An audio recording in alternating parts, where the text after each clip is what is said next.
I am going to share 5 very specific SMART goals that you could set this year as a teacher. On Efficiency and Organization, on YouTube, as well as on the website, I share a lot of information on goal setting. And one of the most effective ways that you could set goals for yourself as any professional, especially as a teacher, is by SMART goals. Now, you've probably heard of SMART goals before, but what I like about them is that they have like a number tied to them to help you to hold yourself accountable. So, for example, let's say you're trying to lose weight. One of the goals you could set is, well, I want to lose 10 pounds within 3 months, right? So then you can check your progress. Are you close to losing the 10? What's your progress? So I like the fact that they have numbers associated with them, not just a deadline, like a timely factor, but also a number. So that's the same with SMART goals. Now, I am going to share with you several goals in this video at the very end, but what I want to do right now is go through 5 of them. My suggestion is to write the goals down and then put them somewhere highly visible so you can refer to them once a week. You have to hold yourself accountable for meeting the goals. So once a week is a good way to hold yourself accountable by checking them out. So you could set a goal no matter what subject area you are in to do a social emotional teaching activity once a week. So you can hold yourself accountable for doing this by basically once a week reflecting back and saying, did I do an SEL activity with the kids? If you didn't, then maybe you could do 2 the following week. But if you did, great. One of the best ones I found, like websites, was Overcoming Obstacles. So if you check out that website, there are a lot of free, that's what I love about it, free SEL lessons that you can take from there and incorporate into your own lessons. And then before I share the second goal, I'm going to tell you on efficiencyandorganization.com, if you could please visit and subscribe. There's an educator page, and I have 30 goals on there, 30 SMART goal ideas that you could choose from. But in this video, I'm specifically covering 5, and at the very end, I'm going to give you 20, a list of 20 to choose from. So the second goal that I think you can hopefully try to implement is reading 3 books for your own professional and personal development a year. So this is again a SMART goal because it says exactly how many you're willing to read and in what length of time, and you can hold yourself accountable. So print the form that I have or make one of your own. You don't even need my form, but just write that down. Put it somewhere highly visible that you could refer to it and check your progress.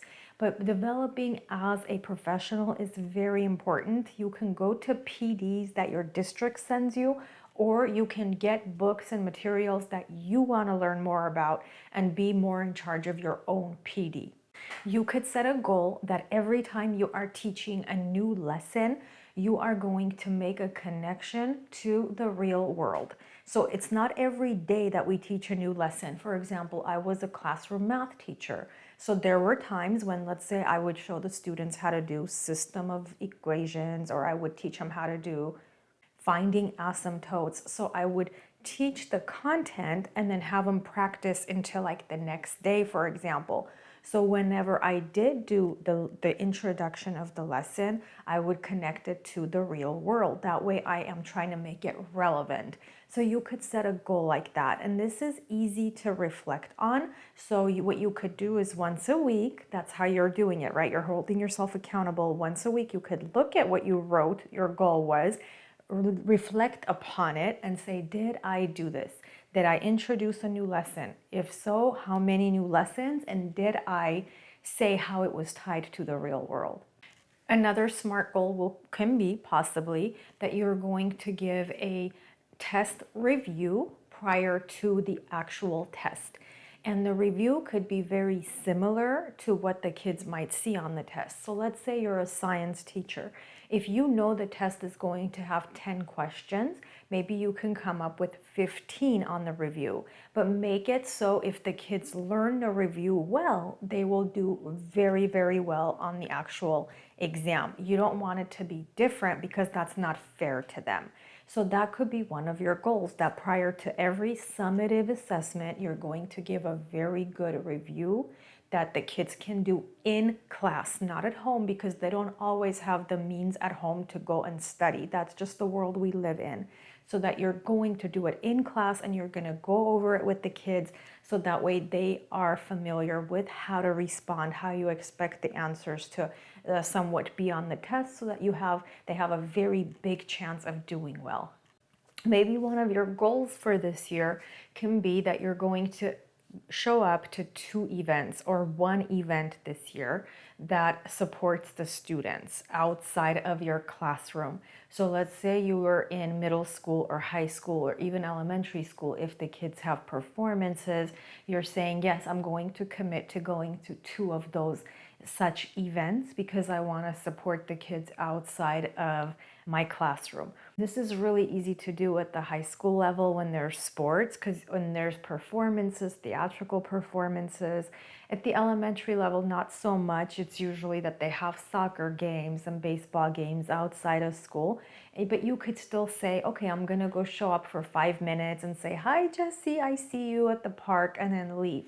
But that'll mean a lot to the kids that you're willing to invest your own time to go and support them. So I'm going to put a total of 20 at this time on the screen that you can look at. You could pause the video to review, and I will have the link to all 30 SMART goals that you can refer to in the description. So click on a description and visit it.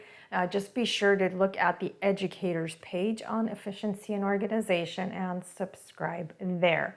When you get a chance, you can also let me know which of these goals you are planning to implement this year. So that way it helps give me good information, and also it helps encourage other viewers to also use some of the ones that you're using.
I will catch you in the next video.